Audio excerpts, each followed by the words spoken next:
The second point that the report talks about is know what you own. This is very important. Like for example, I zeroed in on the Murugappa group in 1986-87. So I've been buying shares right since then. So 1986 would mean about 35-36 years of trusting that management. 1978, 1977-78 for Reliance and HDFC group. Right, so these have been trusted over long periods of time, but this is the first time the Murugappa group is now no longer Murugappa group. It is split into different parts. Which part to trust, what to do, I now don't have the ability to look for it. So I don't have the ability to find out which is a good part, bad part, which industry is good. Should I keep Carborundum Universal and sell off Cholamandalam? I am today not very capable of making those decisions. So going forward, I do not know what I will do. Similarly, I do not know how HDFC will be without Deepak Parekh and Mr. Aditya Puri. I have no clue, but as of now, I am holding. Right, so Reliance also, we saw the transition from Dhirubhai to Mukesh Anil and then only Mukesh. We saw the transition was good. How will it be from Mukesh Bhai to the others? I don't know whether I will have the competence. So knowing what you own, why you own, what they are doing, what is the change that is happening in their management, all that is very important. So know the company in which you have invested is important. Third is quality of management. Now, quality of management I think is exaggerated. As far as I am concerned, the quality of management should be reasonably good. I don't want the best. I don't want a company which hires only from Ivy League and IIM and IIT, and I don't think ICICI is a great example of what a company should be doing. While hiring, it hired the best, but it took a very long time, and only under the current leadership is it getting a PE comparable to HDFC. Earlier it used to get a much worse PE and PB, right? So I think as long as my management stays out of controversies, I'm happy. So I'm happy with the Supreme Industries, I'm happy with Sundaram, I'm happy with an Eicher Motor, I'm very happy with the Murugappa Group, HDFC Group, Reliance. As long as you don't be in the headlines or page 3 or you create a mess, as long as you don't do that, I'm fine. I don't have the ability or the competence to find out what is good quality management. I mean, I don't have the ability to find out. Why should I keep saying I have the ability to find out?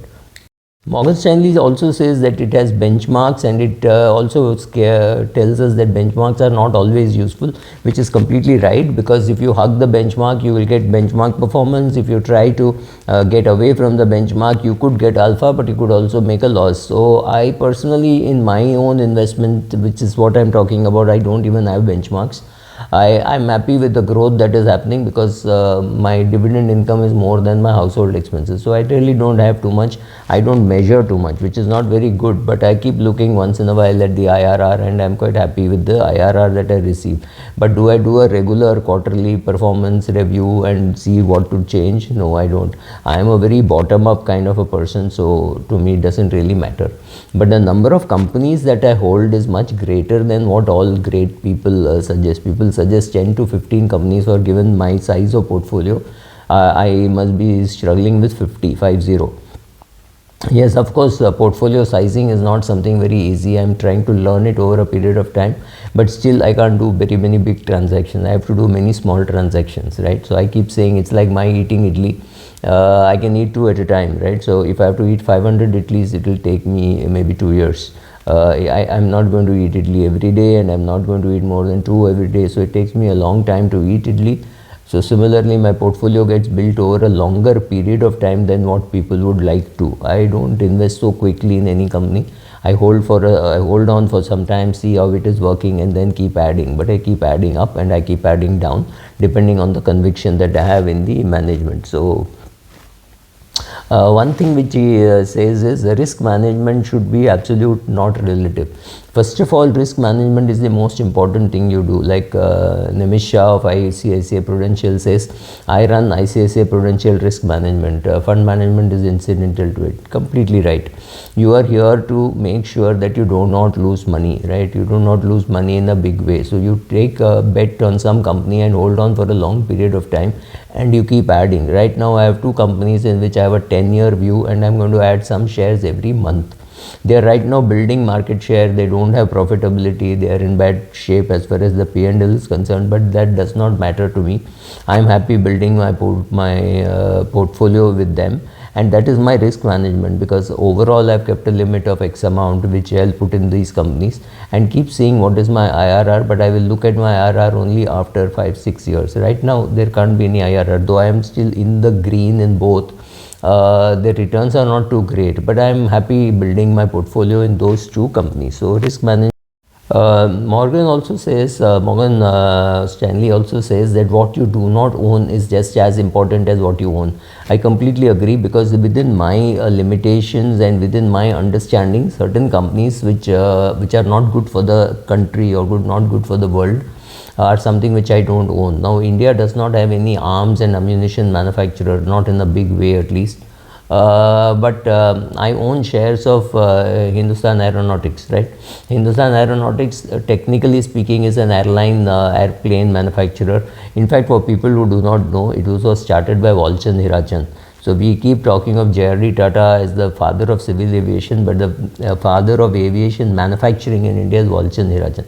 Sorry, that's so. Similarly, I do not own any shares of Monsanto, which I thought was responsible for many farmer suicides, and I do not hold any shares of ITC, which I thought was creating cancer. These are my views, and obviously because of this the returns on my portfolio should be lesser, but I have been holding shares for a very long time, and this great wisdom came to me only about 7-8 years ago, maybe 10 years ago, that I stopped holding, or maybe even less than that, for Monsanto and ITC. And because I remember I sold ITC and I bought Siemens, and I thought my returns will go down, but actually ITC fell and Siemens went up dramatically. So I think it's just God's way of saying, okay, here's a good decision, so I'll get rewarded. No, but jokes apart, I personally did not like that industry which was causing harm, so I didn't buy. But what you do not own is just as important as what you own. You have to know that, okay, isme paisa banega, isme nahi banega. Sometimes you're wrong, sometimes you make money thinking of something else, but you make money in some other share, right? It's like Shah Rukh Khan saying, I did this great acting and that movie didn't do well, and I did this bad acting and that movie did very well. So sometimes your luck plays out, you're in the right industry at the right time, right? So when the TCS IPO came, I thought it was a good share to buy and hold, because it was a Tata Group share, it was in software industry, and for very many generations, or rather for a full generation, there had not been a Tata Group IPO. So I said this should be a good share to buy, and I have benefited. So it's some part luck, part hunch, part intuition, whatever you want to call it. Express your conviction in okay, one thing which I slightly differ from Morgan Stanley and from Warren Buffett is to say that I have a concentrated portfolio. I struggle with that. I can't have a concentrated portfolio, because if I like two companies, I'll own both, like Goodless Nerolac, or whatever the new name is, Kansai Nerolac, and Asian Paints. So I can't run a concentrated portfolio. I try running a concentrated portfolio, but what happens is concentration gets done over a period of time. Let's say about 10 lakhs rupees worth of some company shares. I built a portfolio. That 10 becomes 20, 30, 40, maybe a crore, 2 crores. Then I don't mind concentration. So my concentration is built up. The conviction is built up, rather than will I sell a share worth 2 crores to buy another share worth 2 crores? Extremely unlikely.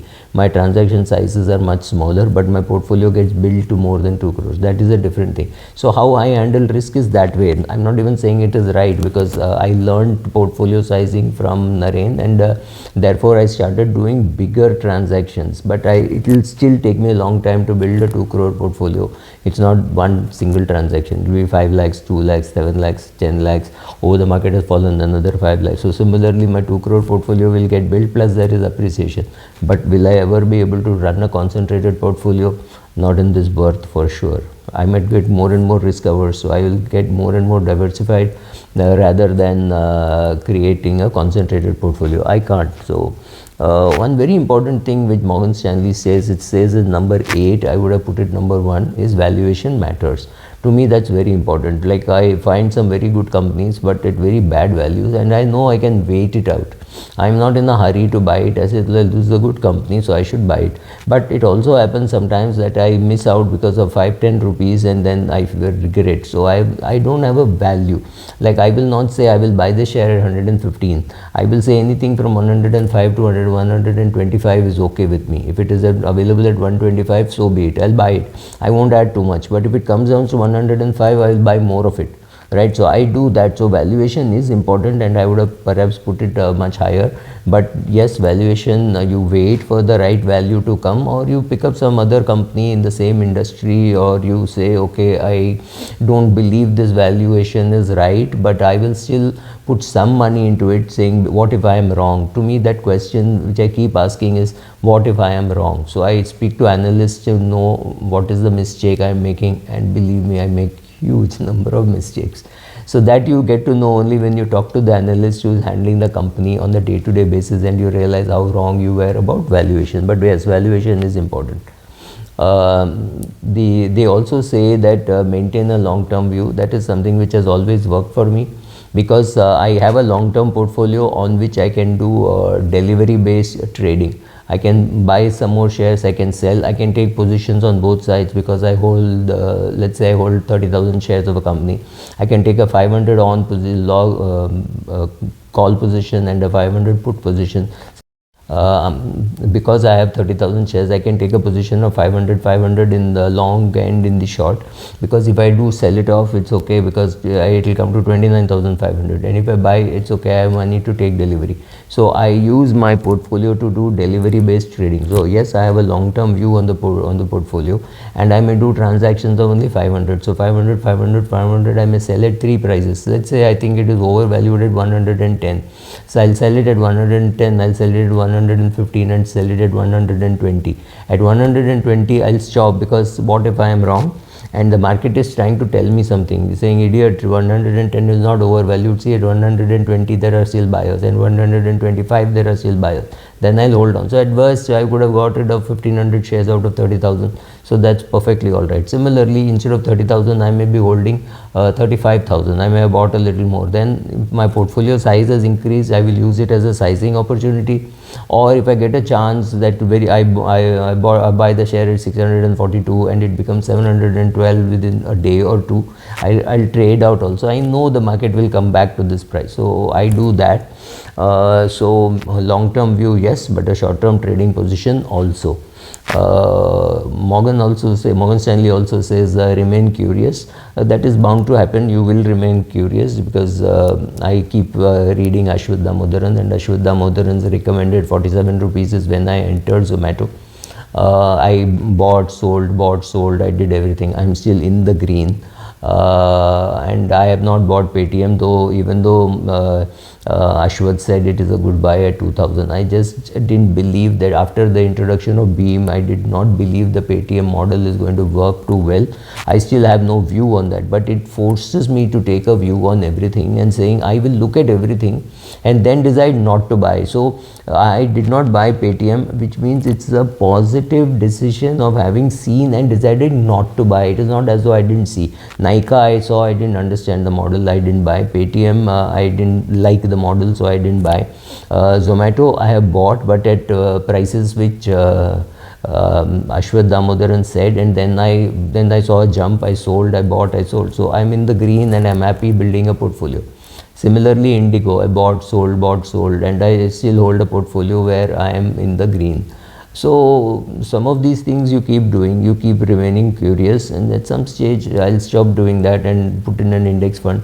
But right now I'm curious. Thank you.